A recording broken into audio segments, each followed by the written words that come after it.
আসসালামু আলাইকুম, প্রত্যেককে শুভেচ্ছা জানাচ্ছি মাসুম মাহবুব। প্রিয় দর্শক, ঢাকা আবার উত্তপ্ত হয়ে উঠছে 7 কলেজ, অন্যদিকে ঢাকা বিশ্ববিদ্যালয়। এদিকে সর্বশেষ তথ্য মতে 4 ঘন্টার মধ্যে 6টি দফা 7 কলেজ তুলে দিল সরকারের হাতে। যদি 4 ঘন্টার মধ্যে এই 6টি দফা মেনে নিয়ে আনা হয়, তবে তারা দেশে বড় রকম আন্দোলনে নামবে এবং ইতিমধ্যে তার অনেকগুলো বিষয় আমরা দেখলাম।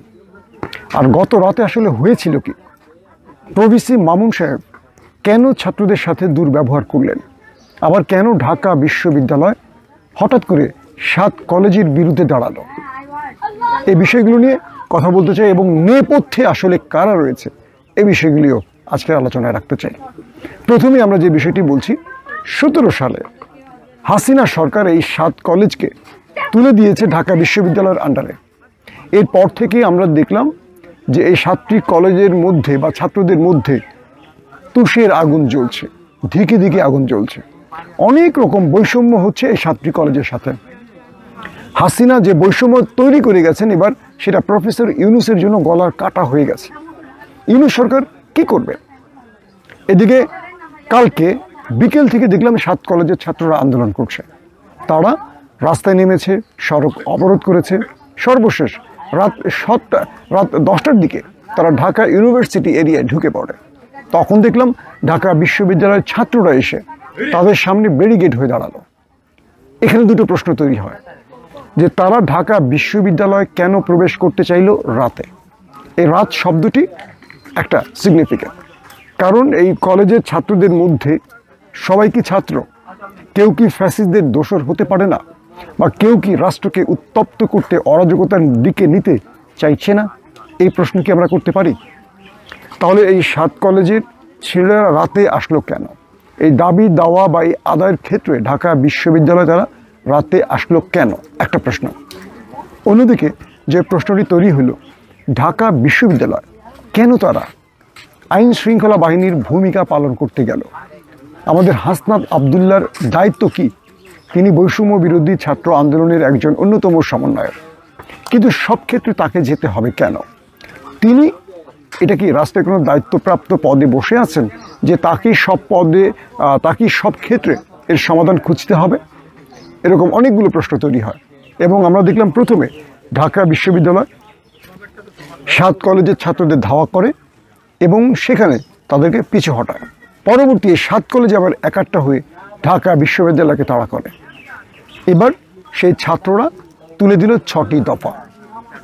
তারা প্রভিসি মামুন সাহেবকে পদত্যাগ করার আহ্বান জানিয়েছেন, বলছেন 4 ঘন্টার মধ্যে তাকে সরাতে হবে। তারা আরও যেসব বিষয়গুলো আছে তাদের দাবির মধ্যে, সে দাবিগুলো এই 4 ঘন্টার মধ্যে বাস্তবায়নের দাবি করেছেন, নতুবা প্রত্যেকটা কলেজ অচল করে দেবেন, সড়ক অবরোধ করবেন সহ নানান রকম কর্মসূচি তারা দিয়েছেন। আমি বিশ্বাস করি এই ঘটনার পেছনে অদৃশ্যে অন্য কুশীলবরা খেলা শুরু করেছে। এই রাষ্ট্রকে অস্থিতিশীল করার জন্য নানান রকম চেষ্টা চলছে। এখন আমাদের দুটো জিনিস মনে রাখতে হবে। 7 কলেজের যৌক্তিক দাবির সাথে আমরা বলতে পারবো না যে এখানে ফ্যাসিস্টদের পরিকল্পনা আছে, আবার আমরা এটিও করতে পারবো না যে এই 7 কলেজের দাবির ভেতরে ফ্যাসিস্টরা অন্য কোনো রহস্য বা ষড়যন্ত্র নিয়ে মাঠে নামছে না। তাহলে কি করণীয়? দ্রুত এই ছাত্রদের প্রতিনিধিদের সাথে আমাদের প্রশাসন অর্থাৎ রাষ্ট্রের কর্তাদের বসতে হবে, যত দ্রুত সম্ভব সমাধান করতে হবে। কোনো প্রকার ফ্যাসিস্টকে কোনো অস্ত্র তুলে দেয়া যাবে না।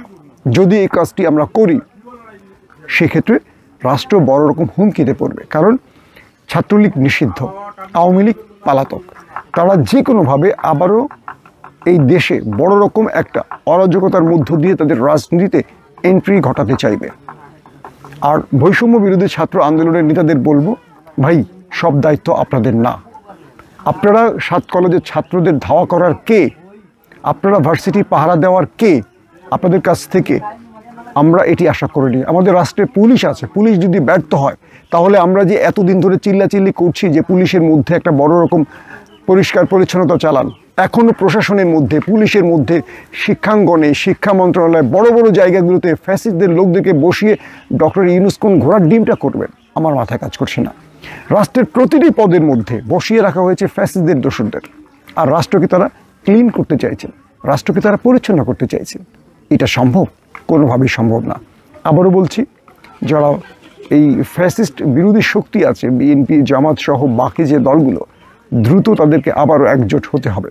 রাষ্ট্রের বিরুদ্ধে বড় রকম ষড়যন্ত্র শুরু করেছে নেপথ্যে বসে। আর যে 7 কলেজের কথা বলছি, তাদের অনেকগুলো যৌক্তিক দাবি আছে।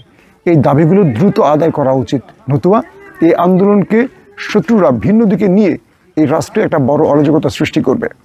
আর আমি 7 কলেজের ছাত্রদের বলবো, সব দাবি কেন রাস্তা অবরোধ করে মানুষের দুর্ভোগ সৃষ্টি করে করতে হবে বলেন তো? আপনারা যৌক্তিক কোনো দাবি তুলে আনেন, মানুষের ভোগান্তি সৃষ্টি করবেন না।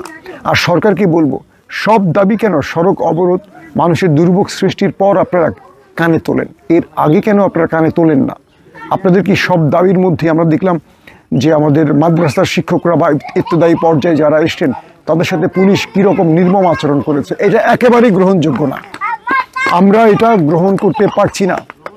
আমাদের শিক্ষকদের সাথে পুলিশ কোনো খারাপ আচরণ করুক, এটা আমরা বরদাস্ত করব না। তাই বলছি, আপনারা যে কোনোভাবেই পরিবেশকে কন্ট্রোল করার জন্য ছাত্রদের সাথে বসেন, তাদের যৌক্তিক দাবিগুলো আদায় করেন, নতুবা আরও বড় ক্রাইসিসের দিকে দেশ এগিয়ে যাবে। আর ঢাকা বিশ্ববিদ্যালয়কে বলবো, 7 কলেজের বিষয় আপনাদের দায়িত্ব না, এটা সরকার দেখবে, সরকার বুঝবে। এবং তাদের যদি দাবিগুলো ছাত্রদের দাবি হয়, আপনারা বাধা দেওয়ার কে? আমরা বলবো, হাসনাত আবদুল্লাহ সহ যারা নিজেকে রাষ্ট্রের বড় কিছু মনে করেন, তারা সংযত হবেন। তবে এই দেশকে স্বাধীন করার পেছনে বা ফ্যাসিস্টকে দূর করার পেছনে এদের অনেক ভূমিকা আছে।